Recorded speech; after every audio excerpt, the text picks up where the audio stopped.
Thank you for coming,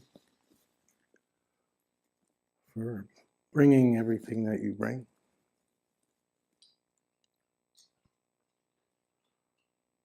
Bringing more than you think you bring.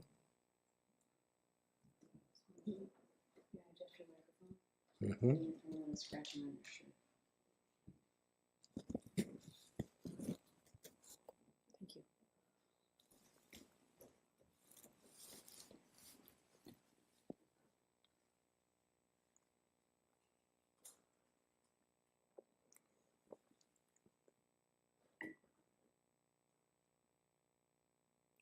This is not God's world. Generally, you've been taught, whether you believe it or not,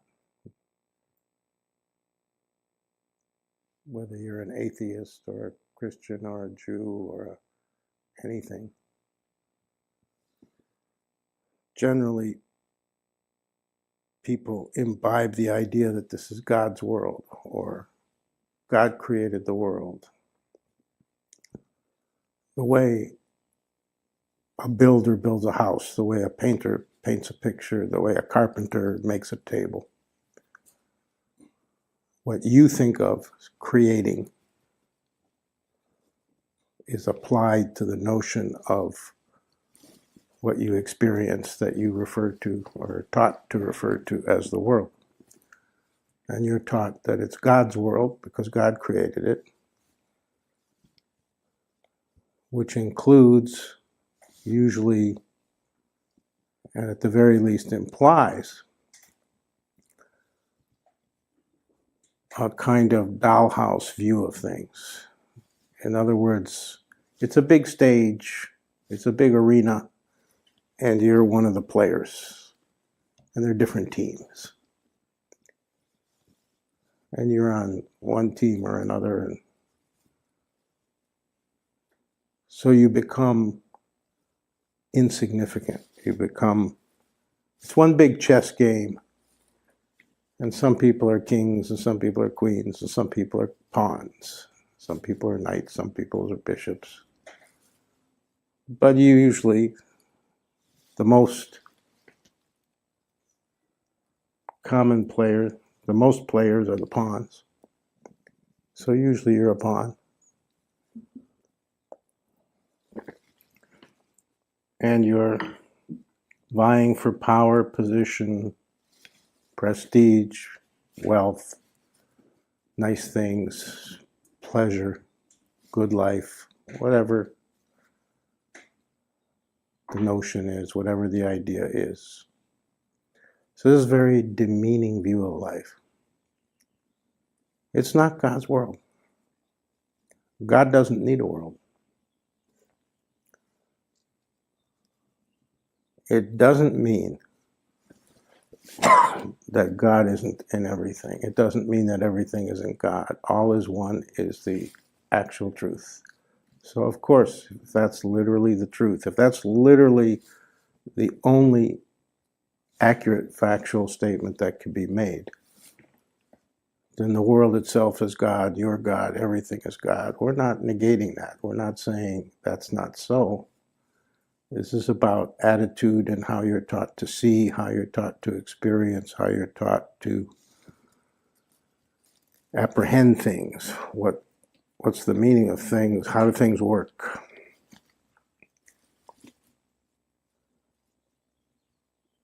This is not God's world. This is your world. Leave God's world to God. You're trying to be more in line. If you're with me, you're trying to be more in line, or with any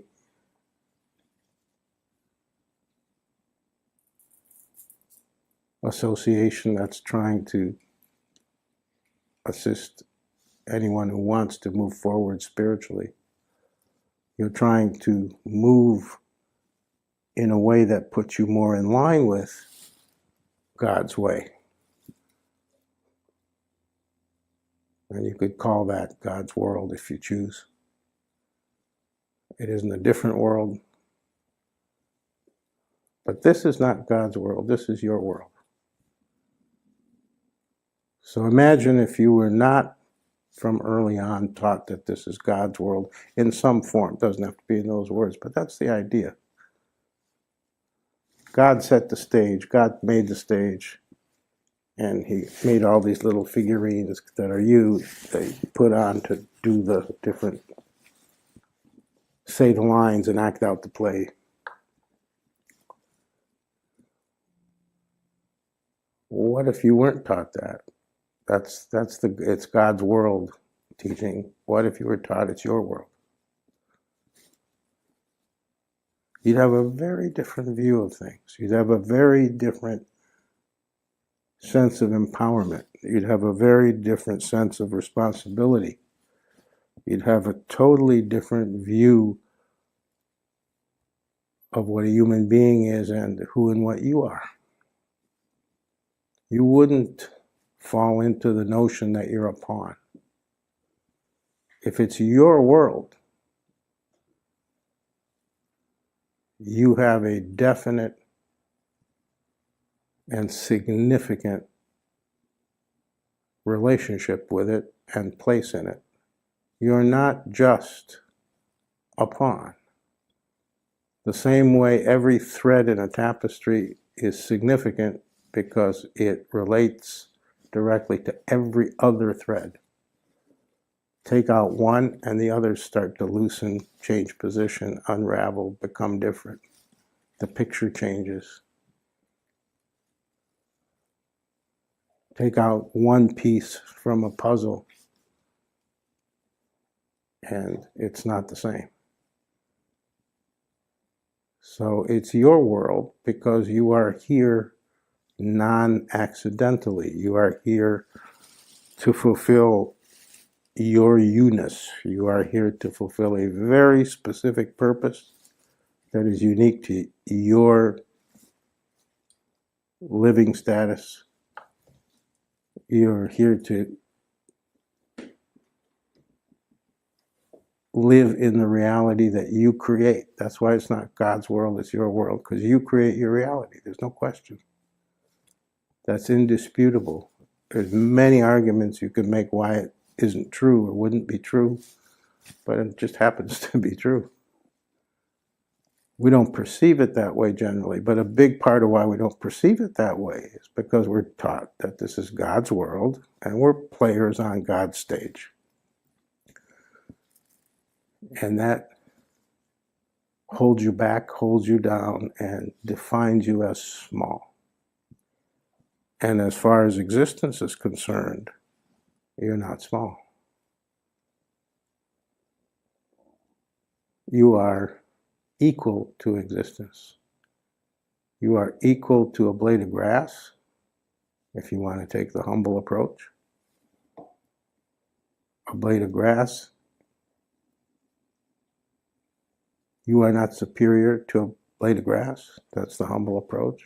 In the eyes of existence, all is significant, all is meaningful. Existence doesn't choose one above another. And you can take the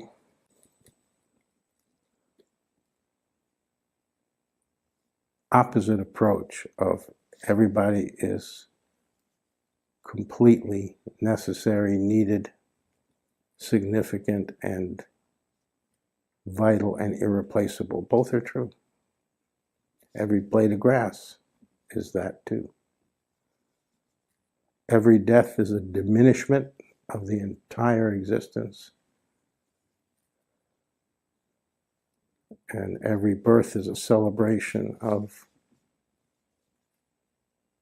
the divine nature of things. Because the limited human mind and the influences, strong and ongoing influences toward incorrect understanding, give you the notion that things have a beginning and an ending. It's almost impossible. It's very hard to see. It takes great effort and a lifetime of work and really transforming yourself to see that that's just perception. That's just how it looks. There's no beginnings, there's no endings. There's the constant play, the constant movement, the constant transformation, the constant change, the constant activity of existence existing. The Buddhists refer to it as the co-arising of all that is.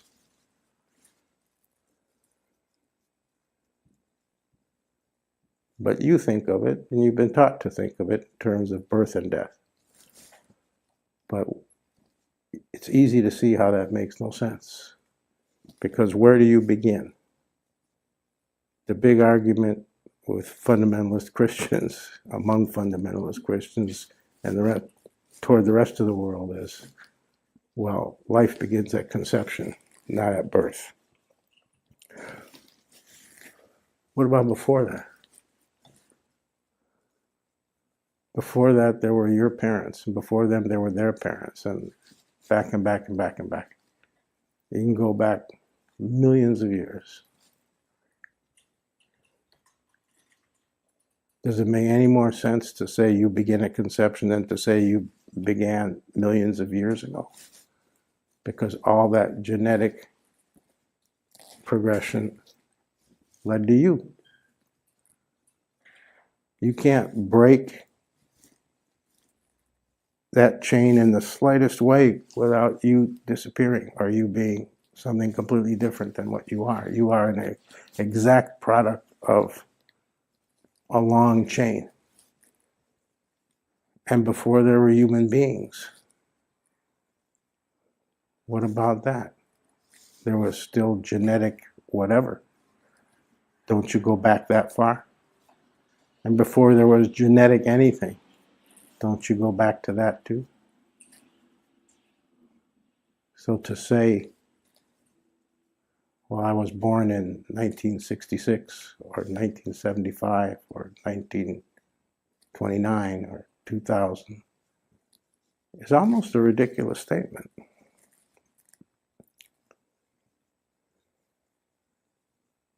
This is your world. You create it by how you use how you've been taught to perceive reality and how you transform it. And if you're conventional and like the vast majority of people, you live out your life within the perceptual framework that you were given when you were tiny. And you don't question it, and you live within these narrow ways of perceiving and experiencing. You're trying to get to what's more real.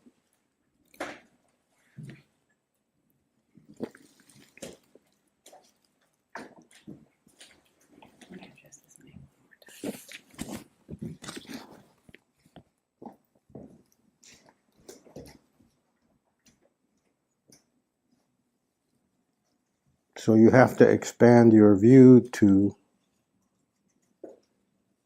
move more easily and more accurately, which simply means away from the idea that this is God's world and accepting more that you are the arbiter of your own reality, even if many things have influenced you in a way that makes it difficult for you to have any sense of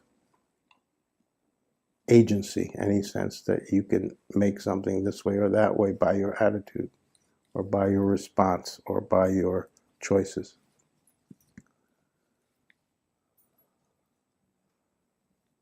Because it's also not simplistic ABC, cause effect. It's not so simple. Because existence is not trying to make anything happen. And you're not a pawn on a chessboard trying to get to a better position where you're the winner. That's the worldly game. You're trying to get out of that game and into the game of reality.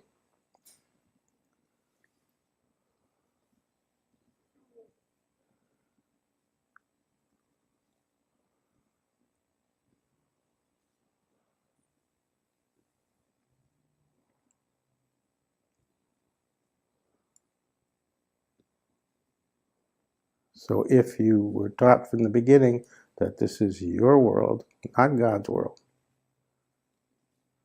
you would actually take things much more seriously. You would want to, without having to make yourself, move in directions that your inner knowing tells you clearly is the right direction. When you start from the notion it's God's world and you're just a pawn, that intuition is not so available. You're operating in a state of confusion. You're operating in a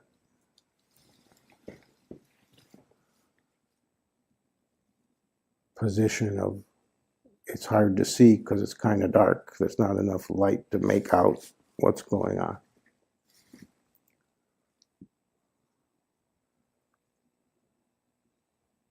Some things are not in view, some things are hidden, some things seem obscure.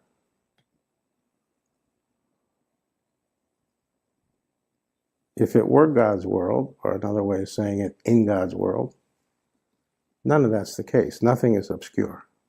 Everything is in full light. Meaning, everything is exactly as it is and is discernible and knowable as such. You can meet a person, for example, you can meet a person and they seem like a great person, but they're actually an axe murderer.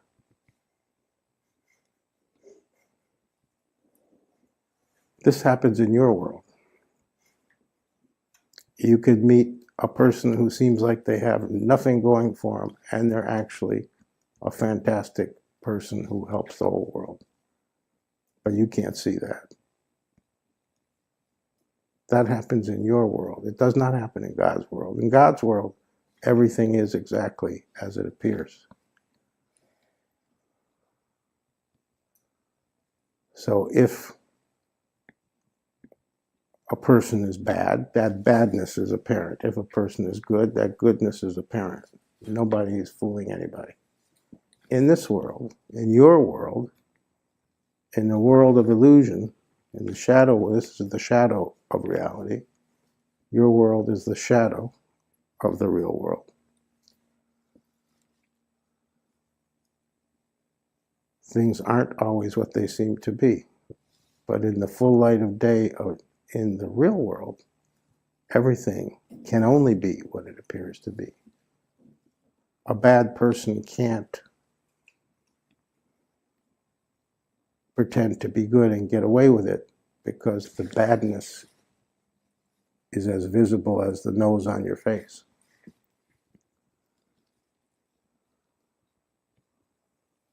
So this is a world, the world you inhabit, your world, you have to learn how to navigate for those reasons. If you were purely in God's world, you wouldn't have to learn any kind of navigation because everything is plain and non-deceptive, non-illusory.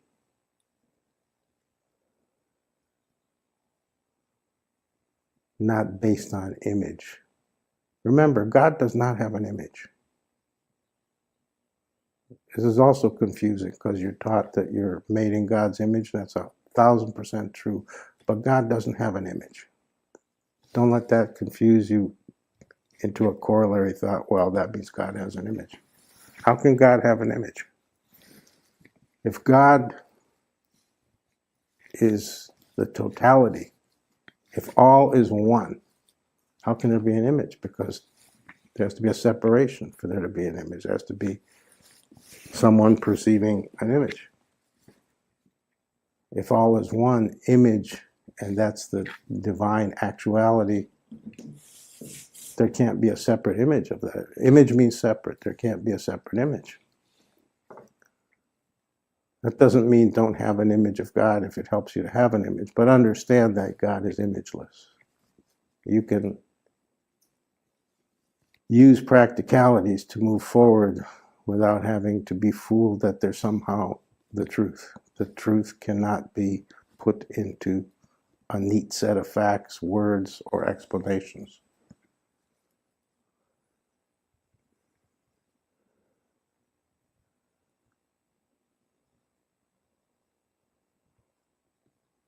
So the guru arrives to, and you seek out the guru to do exactly this, to upend all the wrong ideas and wrong attitudes and wrong ways of perceiving. Wrong just meaning inaccurate, not a value judgment, inaccurate. To upend and remove all the inaccurate things you've been taught and told, which color everything you think, feel, see, and do, so that you can move toward a clearer, more accurate perception, understanding, and experiencing. That doesn't involve being fooled by what appear to be beginnings and endings. It looks like beginnings and endings because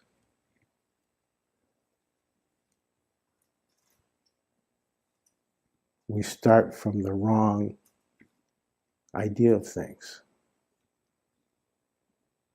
It looks like beginnings and endings because we think birth is when people are born and death is when people die, or when something is born or something dies, but birth and death are constant, hand in hand.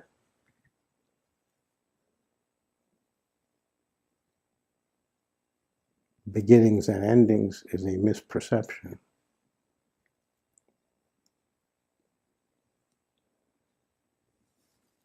Because you're not immortal, but you are an eternal soul. So you've always been here, and you always will be in that sense. It won't be how you experience right now. It won't be the you-ness that you are used to in this lifetime that is so quick that it'll be snatched away before you know it. And you'll have to confront a larger reality that isn't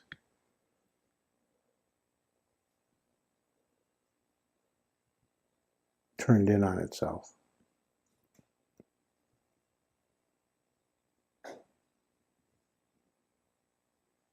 At least in this lifetime, get to the point where you know for sure and can in some way see that you are a cosmic being, not a human being. You are in human being form in this world of yours as you create your reality and live your destiny. But that's only the form. Your actuality is a divine cosmic being, a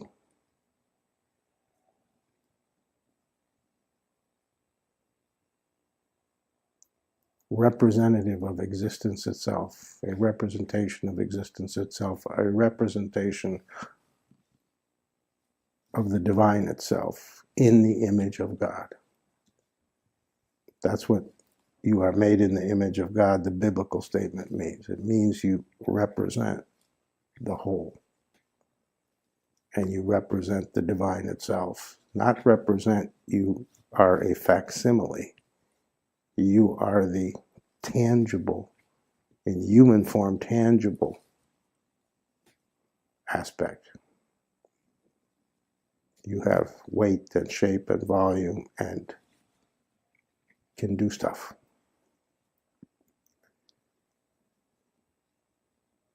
in the bodiless state after death, you will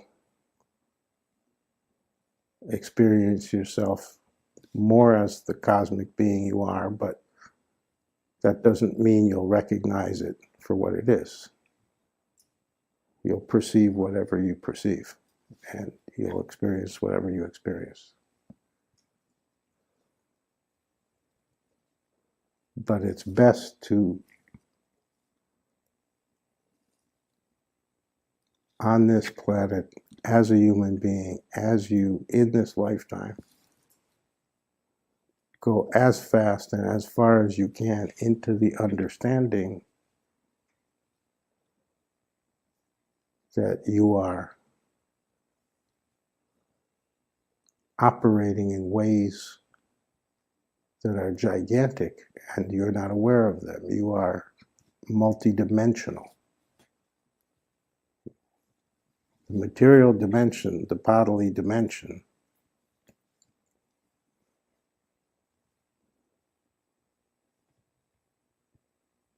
is the gateway to all of it, but it's also the least of it. You wouldn't be able to do what you can do. You wouldn't have what you have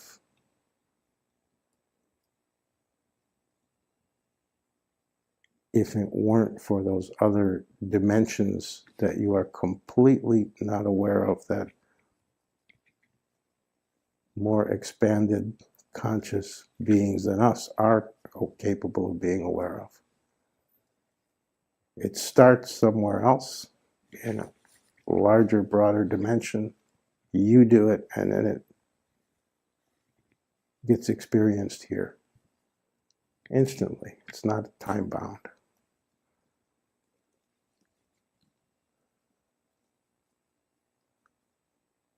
Think of it as an easy way to explain it. Think of it as when the sun is shining. We know that everything on earth exists as it is in relation to the sun. If the sun ceased to exist, everything would cease immediately. Everything would be blown up, would fall to bits, would be turned to dust and scatter in space. Everything on earth and the earth itself would just dissolve instantly, the moment the sun ceases to exist. And everybody understands and everybody knows past the age of 9, because you're taught this in grade school, that the closer you get to the sun, the hotter it is. And the only reason we don't burn up is because we're a certain distance from the sun, and we maintain us as things move, even though it's not always the same distance. We don't burn up because we're never too close so that we go up in smoke. So that distance is the factor. The light and the heat that makes everything grow and happen is an emanation from the sun, but you can't get too close.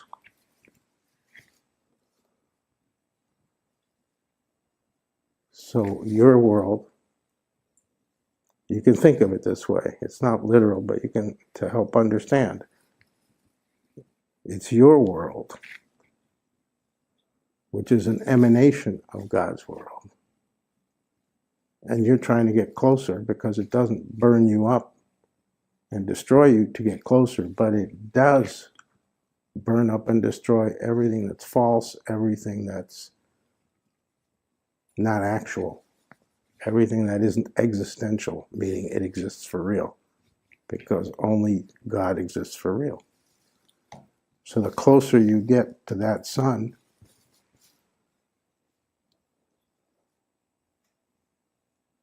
the more illusions dissolve, the more delusions go away, the more misperceptions get cleared up. But it's a good analogy. It's fire. So it gets hotter, and you start to sweat, and you start to feel faint, because the whole reality is changing, and you have to adapt to that. But it's only changing into what's more actual. It's a long road, and because you're traveling the way you're traveling, and because there's such a difference, there's much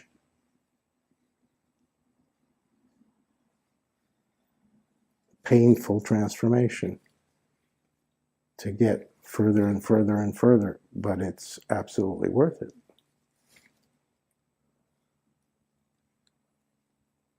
Otherwise, you just keep living in the delusional world. You created it and you stay in it, and no advancement happens, and you're stuck in a revolving door of non-reality. Your perception creates your reality. What you're trying to do, what all spiritual seekers are trying to do, whether they think of it this way or not, is get to the point where your perception is not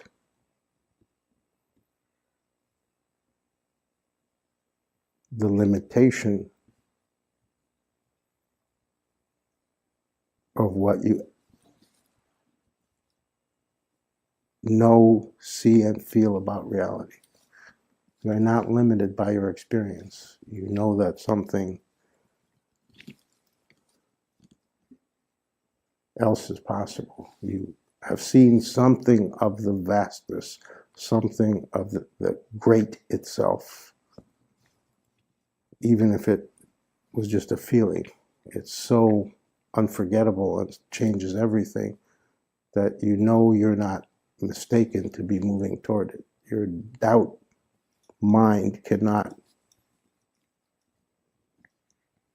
dissuade you and fool you anymore, because something of the big picture has made itself known to you. That's why you're sitting here right now. That's why you do anything that you do for spiritual purposes.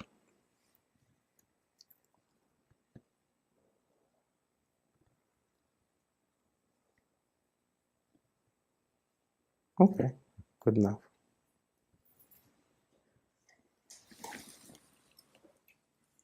Swamiji, Devaraj has a question. Devaraj, I'm going to unmute you.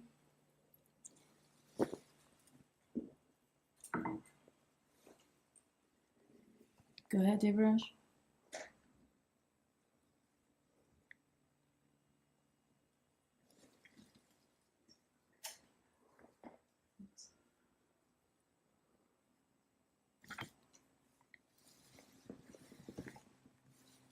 Okay, how about now? Is that Yep. clear? That works. Okay.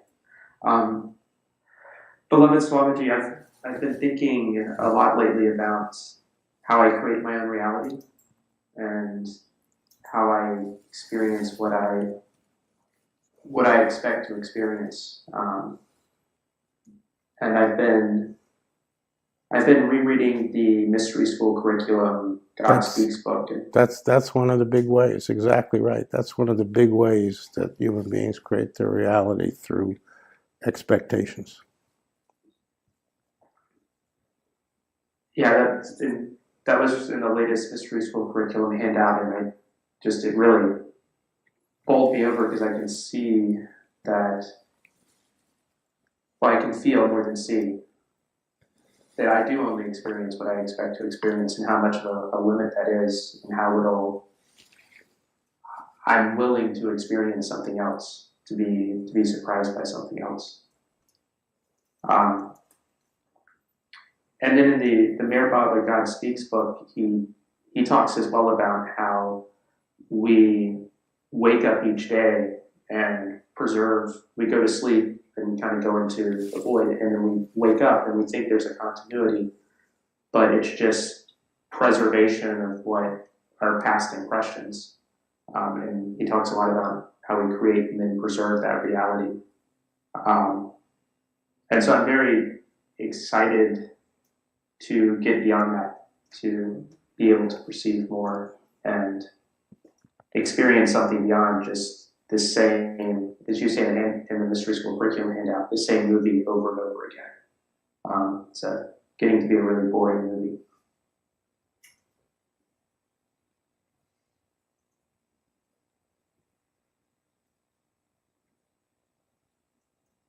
It's all about zombies.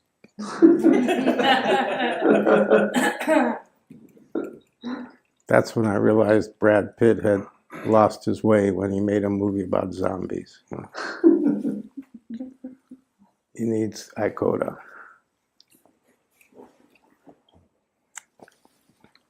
So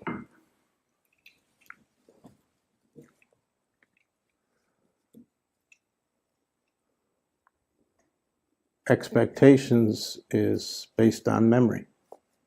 It's based on two things. You're taught to have expectations, which is attitudinal and conceptual. You're taught that it's the right way to go, that things don't make sense unless you have expectations. You should expect the sun to rise tomorrow morning. You should expect that if you live in a blue house, it'll be blue when you wake up tomorrow.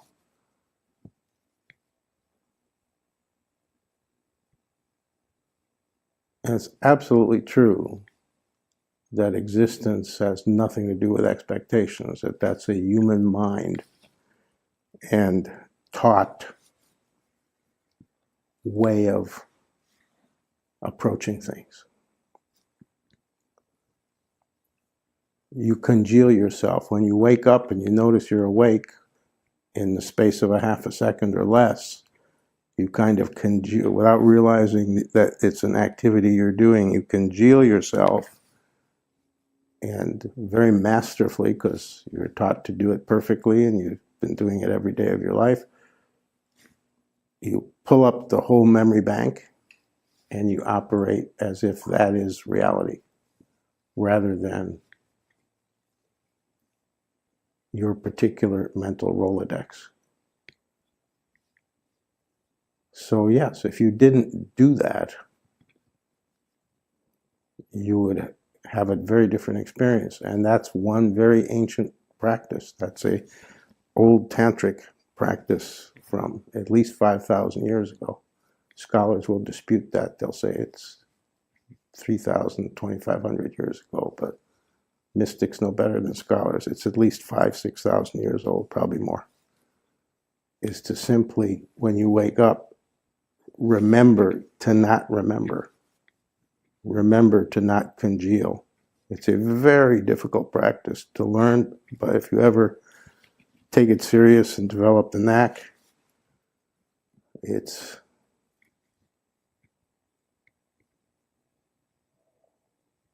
the practice of engendering the miraculous, because you'll have a very closer to a miraculous experience every time you wake up than the one you're used to. Because you won't be bound by a set of memories that defines you. Your identity will be in your own hands instead of a conceptualized image and everything that goes with it, like you're a Christmas tree and there's these things on it and these things on it. And that's just one aspect. Expectations is just one aspect, and not even the biggest aspect of how you create your reality. So let me say this, everybody can do this. You can do this right now. Notice how you're looking out of your eyes. Notice that there's therefore a picture frame. In other words, you have your direct vision and you have peripheral vision out of physical eyes. So you see a certain distance this way, a certain distance this way, a certain distance that way, and a certain distance under. And that's it. That's the frame. And if you move your head, which moves your eyes, there's a different picture. But there's always a picture. There's always a limited frame. And you completely forget that.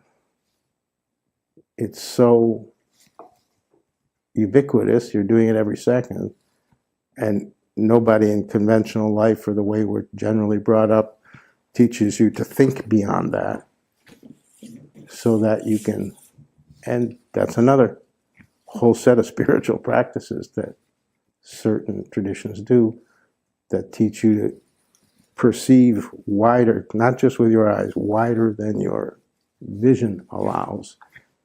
So the only way you would be able to perceive your actual self would be if you could see in a 360-degree way, if you could see yourself from behind and from the side and from above and from below. And the only way you could correctly perceive everything around you was if you could do it in a 360-degree fashion. But because you've been taught this stage in a theater view of the world where little actors are running around, you have a kind of a false notion going on that you're seeing a big picture, the whole picture. You're seeing in 360 degrees, but you're not. You're seeing within a limited frame that is the frame of your two eyes. And you are not aware of all beyond that, even just 5 feet beyond that, 20 feet beyond that, 1,000 miles beyond that, 1,000 light years beyond that. Mystics, there's mystical practices where you are attempting to become, and people who've achieved it are attempting to become aware of everything in existence. Now, when I explained to you, as was revealed to me in my mystical period, when God was giving me experiences I didn't want, that your vision doesn't even originate from your eyes. Doesn't even originate from a point on this planet, let alone your body. And you'll see when you're dead, you'll see 1 second after death that you are still seeing. Yet now you have no body, which includes you have no eyes, but vision continues. Your vision is not a product of your human eyeballs and human visual system, which is the whole nervous system and the eyes. It's much more mystical than that. It's much more mysterious than that. But it's discernible. A mystic who has developed these abilities to trace to the source can tell you, and it's not the same for everybody, can tell you where your vision originates, where my physical vision originates. Your hearing originates somewhere else, your vision originates somewhere else, your wisdom comes from somewhere else. You're a cosmic being, you're gigantic. I've said many times that God showed me that my physical hearing comes from another planet. This is true of everybody. It's not necessarily true of everybody that's a specific planet, but you are not the physical limitations of the bodily form. Even your bodily abilities to see, to hear, to feel, to know absolutely do not originate internally. They originate far, far away as part of the cosmic whole. There isn't enough room in you for how big you are, so it can't originate from in you. It'll all be proven. It's proven during your lifetime if you, either it's revealed to you through grace, through God, for whatever God's reason is revealing it to you, or you practice in certain ways that allow you to know for yourself or see for yourself or perceive for yourself. But if none of that happens, it'll be proven to you 1/2 second after you die. Because you'll see, I can still hear, I can still see. You'll know you have no body. You'll experience yourself just like if you, right now, experience yourself just as what sees out of your eyes. That's what you'll experience yourself as after death. And you'll kind of have, without thinking about it, the clear understanding that there's no body anymore. You're just awareness. You aren't just awareness, but is likely to be the perceived experience. You'll know yourself to be awareness because you can see. And things will come into your vision, just like here. You'll be in a different environment, a different landscape, and just like here, things come, things go, things move. After death, it's the same, but they're different things, and it'll be a different experience. And it won't be bodily based, and it won't be based on the mediation of your brainstem. There'll be no nervous system to mediate, so it'll be a whole different set of experiences and perceptions. It won't be reality yet, because reality is the perception of God directly to the exclusion of all else. But it'll be less of a concrete illusion than the reality we create in the worldly experience. But you will remember what I'm saying,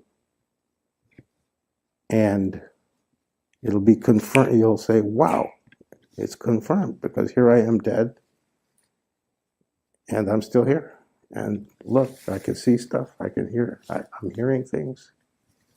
You won't be confused about it. Just like you're not confused now. If I tell you, pay attention, bring all your attention to your ears and hear all the sounds that are going on, all the buzzings and background and ambience, you can do that, and you're aware, okay, I hear things. It'll be the same after death. You'll be, oh, I hear things. It won't be weird. It'll be just like now, if I say, pay attention to how much there's sound all around. It's not weird. You go, oh, your attention heightens. Or if I tell you, look with more awareness, see more, all there is to see. Same thing. After death, same thing. So it's not like you'll be in some phantasmagorical, mythic land where there's 50-foot this and giant lizards and mountains are made out of ice cream, and it'll be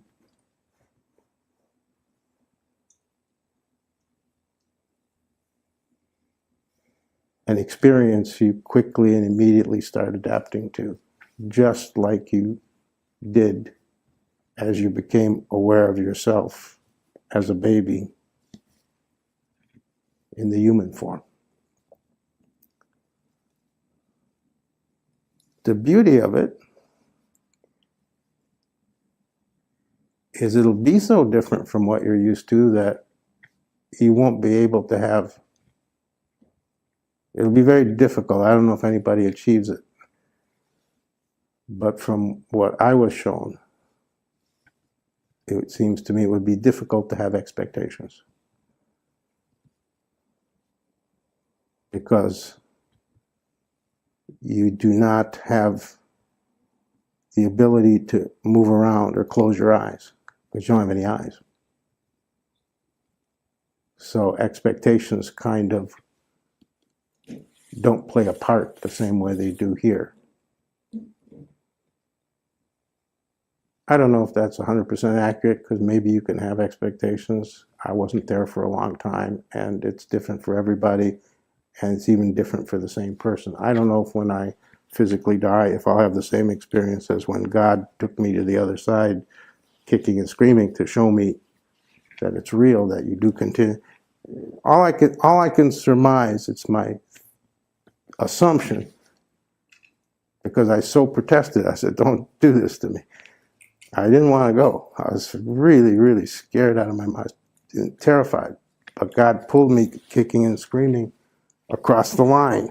And he must have done it. Nothing else makes any sense to me. I don't know if it's right or wrong, but he must have done it to show me categorically, so I could say it to you 40 years later, that you continue. I experienced it for myself. So I'm not theorizing that maybe there's an afterlife. Maybe you continue. Maybe everything doesn't end at death. I know it for fact. The same way as if you've been to Afghanistan, you know it actually exists. If you haven't been there, you can't say it definitively. You can be pretty confident, but you can't say from your own experience, I've been to Afghanistan, therefore I know that that's real. And I've been in the after-death state, so I can say from my own experience, I know it's real. And I know that it was me that continued, not as you are now and as you perceive yourself now, because there's all this other stuff going on that's the world and the bodily senses and all that. But when I talk about this, I'm not talking about it philosophically, theoretically, or theologically. I'm talking about what I experienced directly. There was a 2-year period where God forced me into things I had no interest or desire for. And usually I was kicking and screaming, but he dragged me by the hair and said, the hell with you. You're gonna see this, or you're gonna experience this. So it didn't make any sense at the time, but now it makes complete sense, because almost everything I say to you and everything I share with you, there's almost no part of it that isn't primarily and in a big way informed by those experiences and those mystical events. So he was preparing me to be of assistance to you.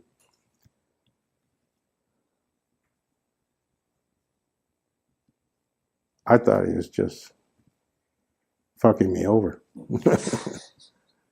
Because, man, it was tough. It was hard. I was disabled for most of the time. You're just a mess. I'm sure you can have all those experiences, and God can happily and gladly and wants to reveal that. I'm sure there's other people who get that not kicking and screaming, and they don't have such a hard time. But I was so in reaction. In other words, I was so trying to cling to my atheism that it was a real kicking and screaming. But he knocked all that atheism out of me by showing me this, by taking me there, not by describing it, not by reading me a story. So how are you going to maintain that? How are you going to maintain some conceptual notion that happens to be inaccurate when the truth is thrown up in your face? So you have to give up your stupid idea that turns out to have been not correct.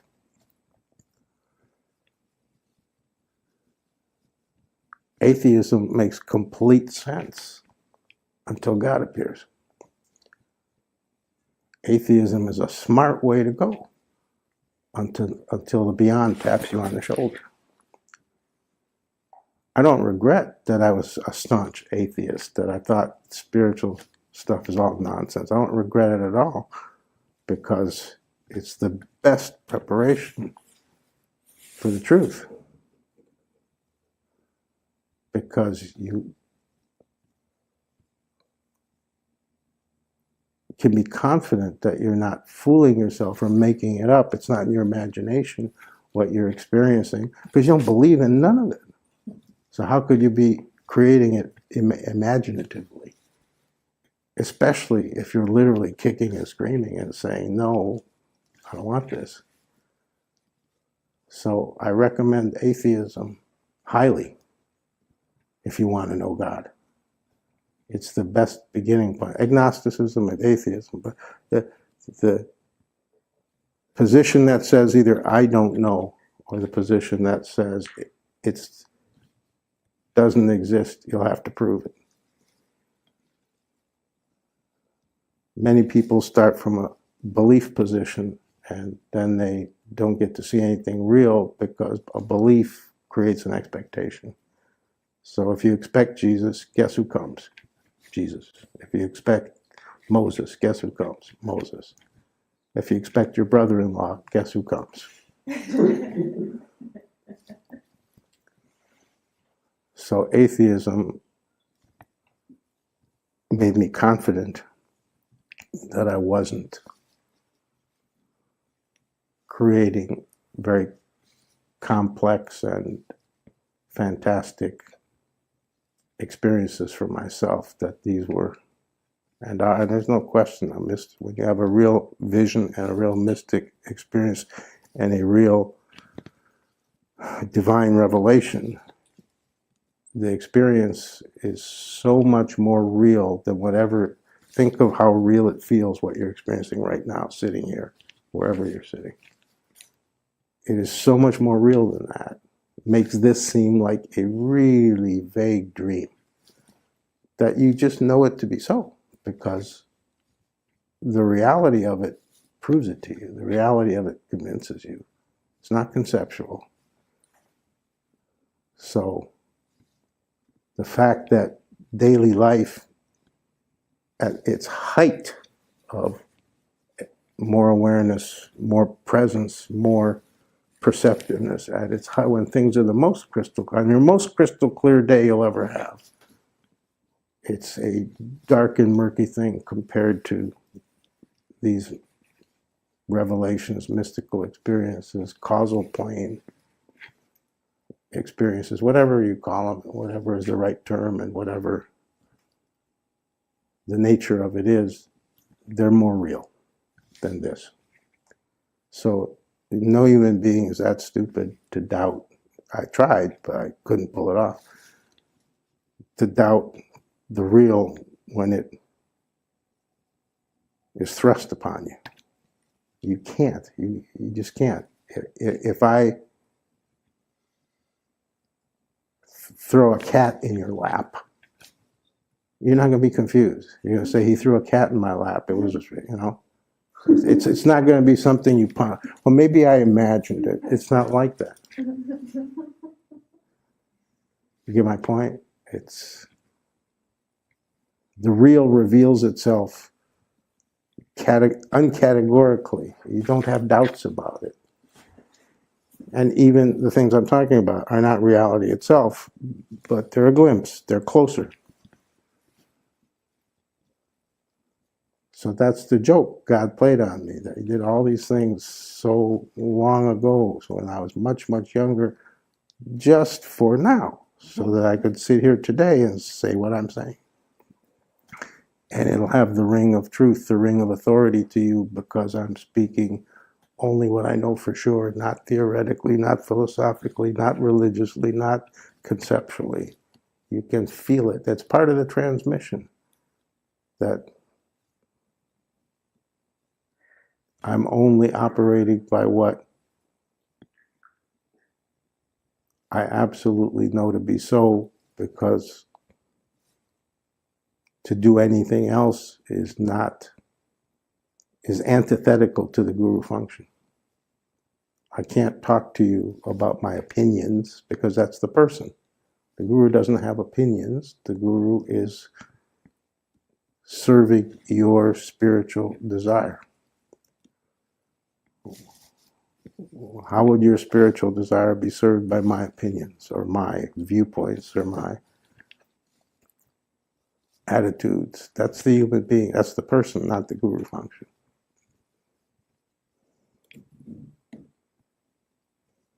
Okay.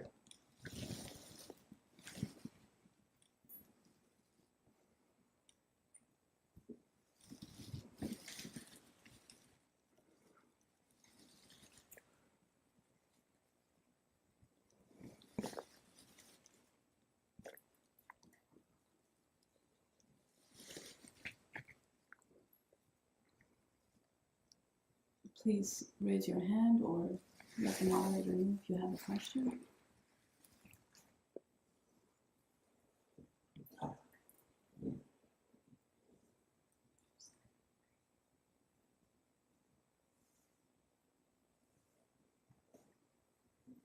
Swamiji, Ishan has a question. Ishan, could you go to the question, please?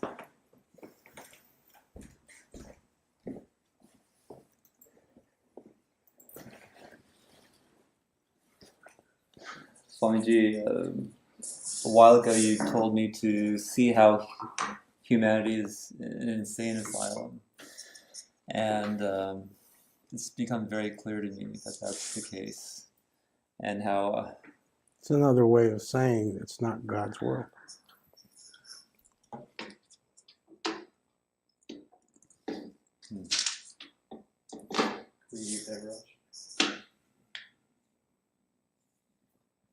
And actually, like how a lot of my clients, in some ways, see things very accurately and are kind of driven crazy by the fact that people are constantly lying and being hypocritical and things like that. They had their issues too, but in some ways they see things very clearly that the people trying to help them don't see. I thought that was ironic. And that was something that I just saw recently. So I remember what you said about how it's upside down, like everything's upside down. I guess it's just becoming more clear.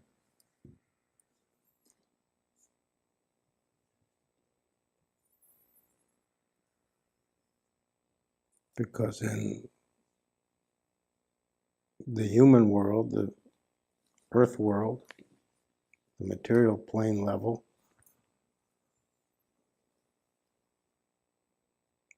the false can be made to look true, and the true can be obscured to be unrecognizable. That can't happen in God's world.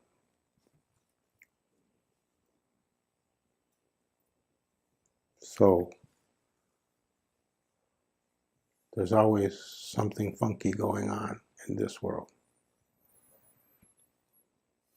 This is not a world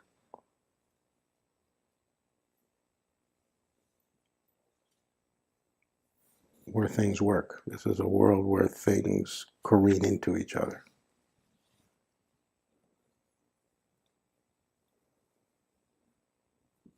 The problem is you've been taught it's a working world. That's part of the misperception and frustration, is you're expecting things to work that is a form of idealizing, becomes a form of idealizing because they're never going to work. There's not going to be, but most people think the world is evolving into a more and more nice place. It's ridiculous. It's a Dajumskar world.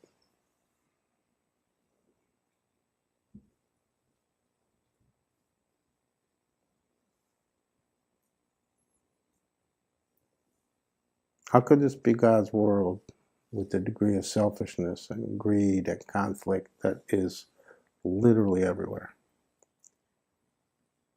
Which includes you. Everywhere means it's everywhere around you, and it's also in you. So how could that be God's world?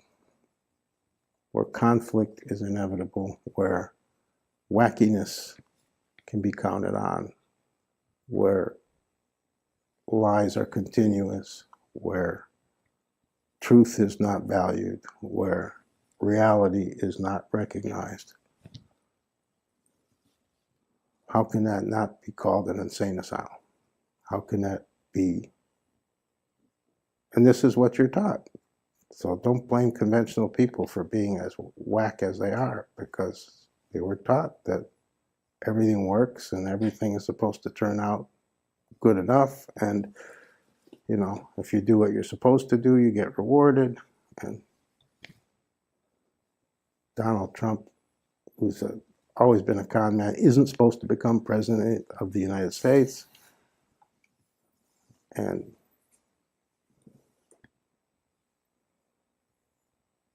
evil people are supposed to be brought to justice and good people are supposed to prosper. You know it doesn't work like that. You know that's all childish, idealistic, incorrect idea. So you just be willing to see the world non-idealistically, not through rose-colored glasses, not through the notion that things are evolving into a better and better situation for everybody. Everybody will be better off 100 years from now than they are now. Everybody's better off now than they were 100 years ago. This is all made up stuff.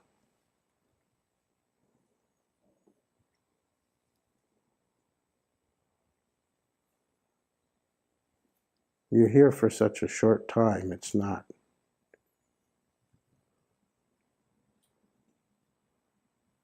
realistic to think that you're going to clear up all the misperceptions, but the major ones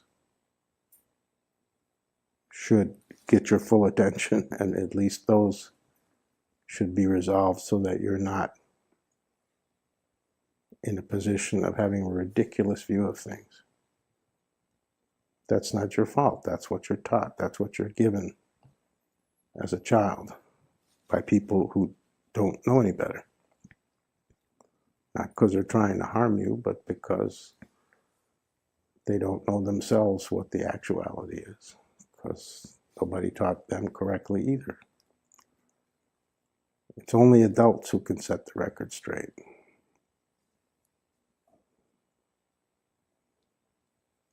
And that's what you have to do. That's what the spiritual life is. That's what the spiritual quest is, to set the record straight. At least enough so that you're not completely deluded.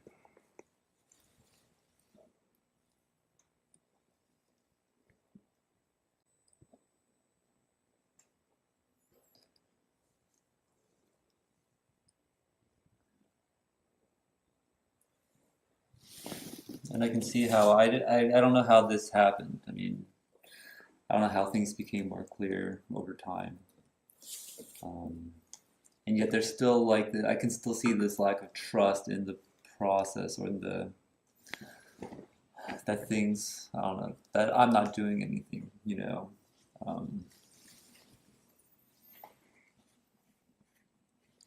Especially when I was thinking about getting fired. You know, I could feel like some anxiety around it. I was like, why do I have anxiety? You know, if it happens, it happens. Like, that's just, I'll just do my best to make sure it doesn't happen. But I could feel like, yeah, there's a lack of trust or lack of faith that I'm being taken care of in some way, you know, or not just in some way, like all the way. Well, you are being supported and taken care of, which may include getting fired. Mm-hmm. You think of getting taken care of. Most people are taught to think of getting taken care of as meaning it works out how you think it should or want it to. But even how you think it should or want it to is based on something you were taught.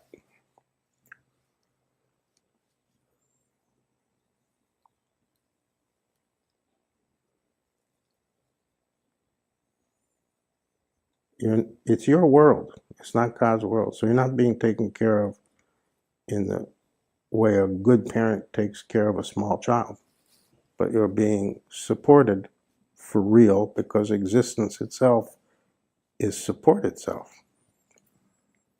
You're not adrift, you're essential. If you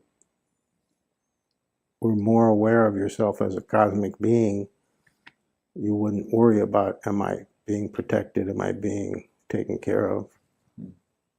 Because you wouldn't feel needlessly helpless, needlessly powerless.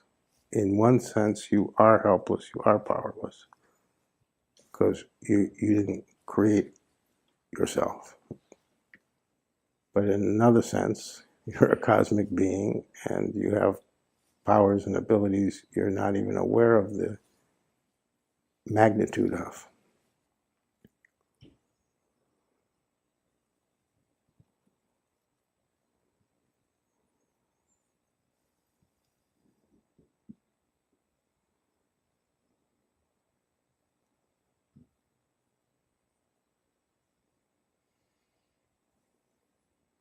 So don't live so much in the mind. The very first thing I said to you the very first time I met you was, don't be so much in your head. Don't be so much in your mind.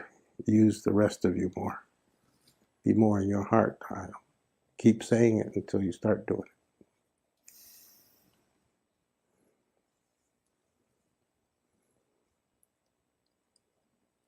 I feel like I made a little progress there. I can feel my heart more when I say like what's real. When I ask myself what's real, can I feel what's real? Then somehow like I feel like my heart more. Well, I'm talking about where that's fine, but I'm talking about something bigger, not just that, where you're living from and where you're looking from. Mm. So I'm saying don't live and look from only your mind. Look from a more whole place. Live in a more whole self. And the easiest way for people to latch on to how to do that is to head heartward. Live in your heart. Look from your heart, not your head. That's not literally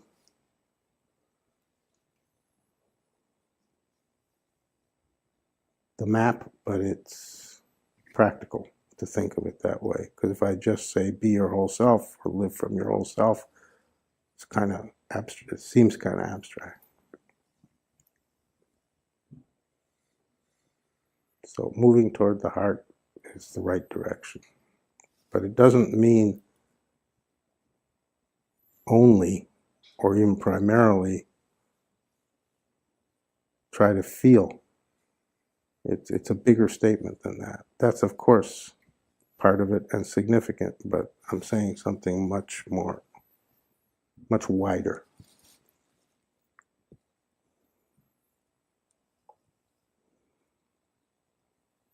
And that's not just for you, that's for everybody, that's for all of us. But you're a very good example of being too at home on the mental plane. You really don't like stepping off the mental level, so start liking it more. The mental is like living in one room in a 50-room house. You got 49 other rooms. Don't stay in one all the time.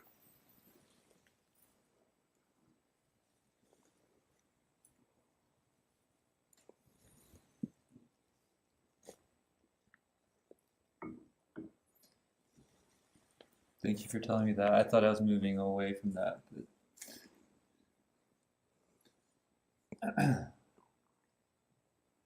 I'll work harder. Get out of your mind. That's the way to think about it. That's the way to grab it. Get out of the mind without trying to figure out where to go instead. Just go anywhere but the mind. Get out of the mind.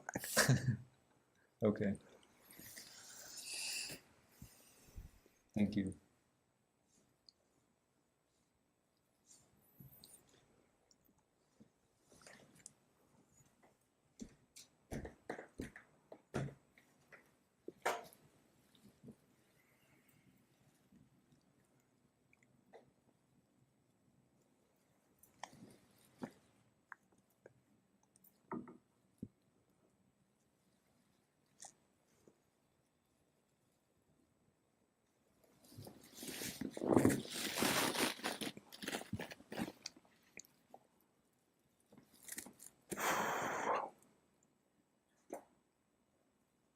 Swamiji, Noma has a question. Noah, could you go to the cushion, please?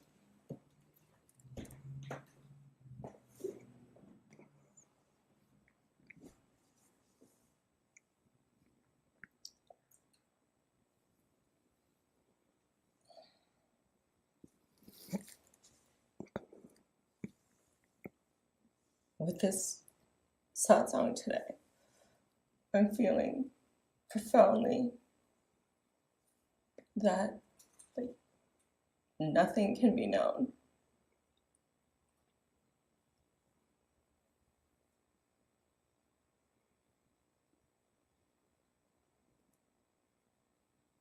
And I'm just feeling that very, very deeply.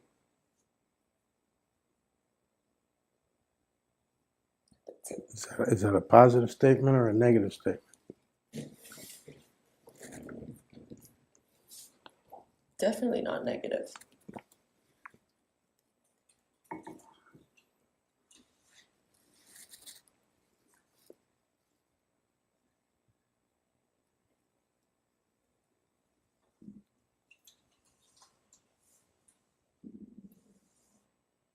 So nothing can be known is the same statement as God can be known.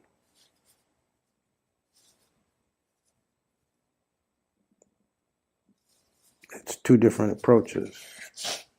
One is the approach of emptying out, and the other is the approach of moving toward or filling up.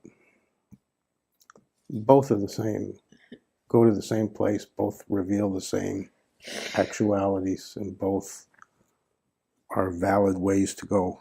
If you experience it more as nothing can be known, then that's tailor-made for you. But I have to expand on it because for some people that won't work. They're a different type of person, a different type of structure, so they have to hear the other method for the same thing, which is only God can be known because only God is real. You're not real. I'm not real. This world isn't real. The higher world isn't real. The causal isn't real. The cosmic isn't real. Only God is real. Only reality is real, and reality and God are synonyms. Two words that human beings use to refer to the same thing.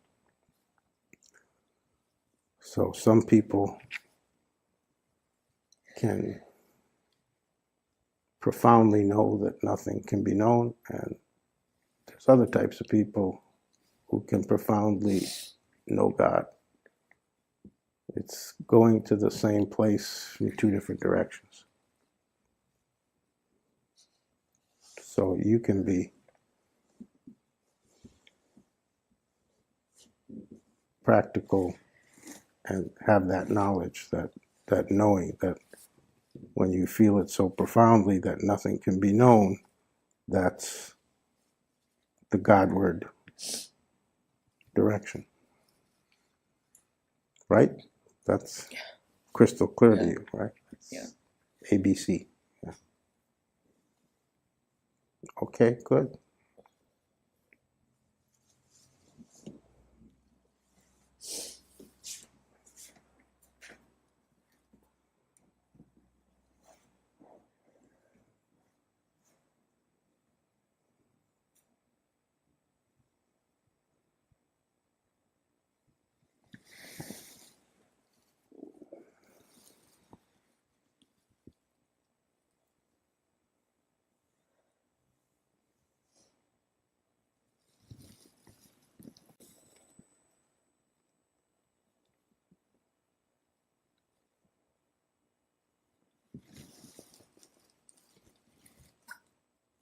Come up if you want holy sprinkle water. Just one at a time, fast. You can get the rest.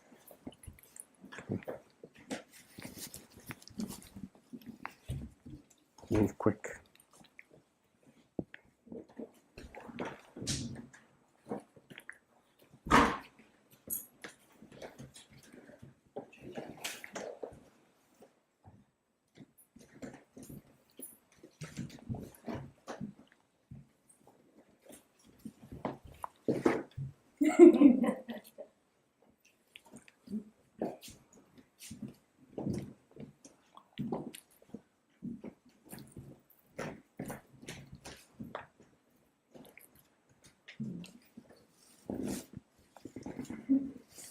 Bring your camera.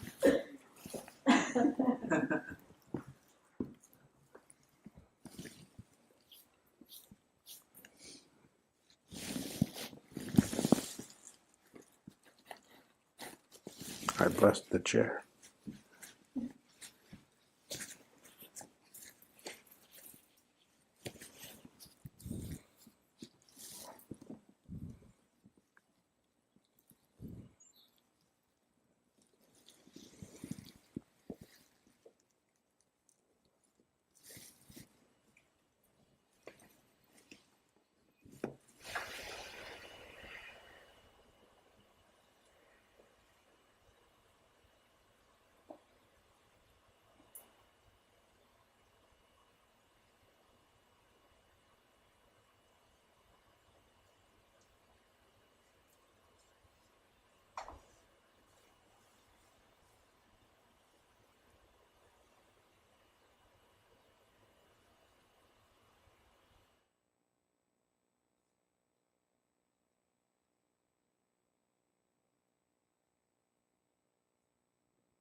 On the personal side, thank you for the gift of letting me be with you.